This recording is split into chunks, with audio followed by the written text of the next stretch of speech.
stratégiste d'une salle de marché de BNP, où je m'occupe en particulier de tout ce qui est études économiques. Concrètement, ça consiste à aider les gérants sur les questions de répartition entre les zones géographiques, entre les devises, entre les différents produits, comment on se positionne à très court terme, sur le plan tactique, à la semaine, et sur le plan stratégique, sur 6 mois, 1 an ou au-delà. Moi, Alix Bacos, donc je suis allocataire d'actifs de BNP Paribas Assurance, donc de la salle de marché de BNP Paribas Assurance.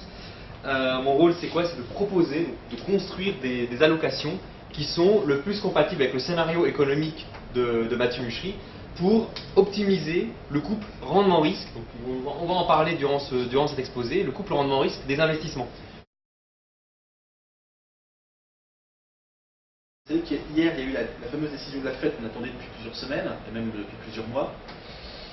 Et en fait, ça a confirmé le fait qu'on n'était pas sorti de la crise, pour ceux qui en doutaient, puisque finalement, si on est encore obligé, 3 ans après la crise des subprimes, 2 ans après Lehman Brothers, si on est encore obligé d'acheter des centaines de milliards de dollars d'actifs pour continuer à essayer de faire baisser les taux, pour continuer à essayer d'introduire la liquidité dans le système, pour essayer de trouver une solution sur l'immobilier et sur l'emploi, c'est que probablement, malgré tout ce qui a été fait, malgré la reprise qui avait eu un peu lieu en 2009-2010, on n'a probablement pas fait assez, très probablement.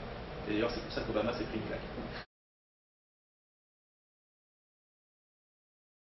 Cette crise, c'est on donne de l'argent quasiment aux gens pour qu'ils achètent une maison, y compris quand ils n'ont pas les moyens de se l'acheter. Et tout ça passe par des entités fédérales qui étaient adossées au Congrès et donc qui bénéficiaient implicitement d'une garantie de la part de l'État. Ils savaient que le contribuable paierait en cas de perte. Ça, c'est pas une faillite du système capitaliste ou du système privé. C'est la faillite d'un système immobilier soviétisé. Alors le problème, c'est que les montants sont gigantesques. On parle de montants énormes. On parle de montants gigantesques. C'est-à-dire que vous prenez 2 Américains sur 3 qui ont l'essentiel de leurs actifs et de leur endettement sur 10 ans, 20 ans, 30 ans, pour des montants colossaux. Vous imaginez 300 millions d'Américains. Et il faut renflouer tous les mois Fannie Mae et Freddie Mac. Ça a déjà coûté 250 milliards directement en aide du contribuable depuis 2 ans. Le système a été nationalisé au pire moment en septembre, une semaine avant Lehman, le 7 septembre 2008. Et encore aujourd'hui, il faut acheter des taux, y compris des taux d'État américains, il faut que la Fed achète pour monétiser et pour empêcher que les taux hypothécaires décollent. Pour remettre un petit peu d'énergie dans le système immobilier qui ne peut pas se reprendre spontanément de façon endogène.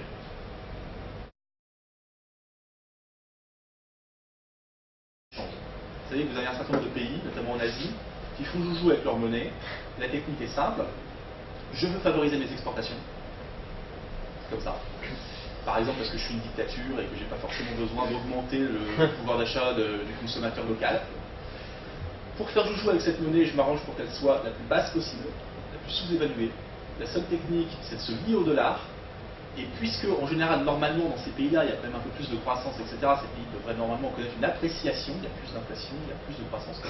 Et bien, pour empêcher cette appréciation par rapport au dollar, j'achète des titres américains, de façon à stabiliser les choses, d'une part, intérêt d'une monnaie un peu plus stable, et d'autre part, surtout pour que ma monnaie soit très compétitive.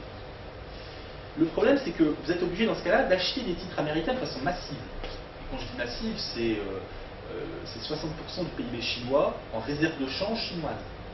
C'est-à-dire qu'en l'espace de 15 ans, les Chinois, ils ont consacré 60% de leur produit intérieur brut, c'est pas rien, à l'achat de titres essentiellement américains ou autres, pour se protéger contre une appréciation de leur monnaie.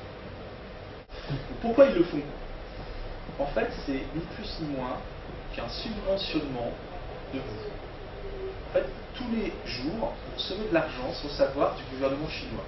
Parce que pour un gouvernement chinois, favoriser ses exportateurs, c'est pas les exportateurs qui subventionnent, c'est vous, les consommateurs de produits chinois. Or, si on se mettait tous à poil là maintenant, il n'y a que des produits chinois sur vous. J'ai pas ramené mon costard Chanel ou Lanvin, donc lui il est peut-être fabriqué en France, mais là on est tous habillés en chinois. Et nos montres, et je vous passe les détails. Même les Blackberry, etc., la quasi-totalité des composants, ils sont fabriqués en Chine. C'est vrai. Donc en réalité, c'est vous qui êtes subventionné. C'est nous, en tant que consommateurs occidentaux, américains ou français ou allemands, qui sommes tous les jours subventionnés par le gouvernement chinois, qui faisons tout pour essayer de subventionner ces exportations, en réalité subventionnent les consommateurs de ces produits exportés. Oui, mais ça, on ne dit pas toujours. On dit toujours que les Chinois devraient arrêter de faire joujou avec leur monnaie parce que ça permettrait d'équilibrer mieux les échanges mondiaux, etc. Je suis bien d'accord, on va voir ça après. Mais n'oubliez pas la contrepartie. Le jour où ils s'arrangent pour avoir un yuan qui est à son vrai niveau, le yuan sera au moins 30 ou 40% plus élevé qu'il ne l'est aujourd'hui. Donc on devra acheter les produits chinois 30 ou 40%, ils seront à leur vrai prix, ils seront plus subventionnés. Et là, bah, votre chemise, elle passe de 10 € à 14 €. Ce sera une perte pour nous. Ce sera un gain pour nos exportateurs. Ce sera un gain pour LVMH, pour tous ceux qui vendent des produits auprès des Chinois.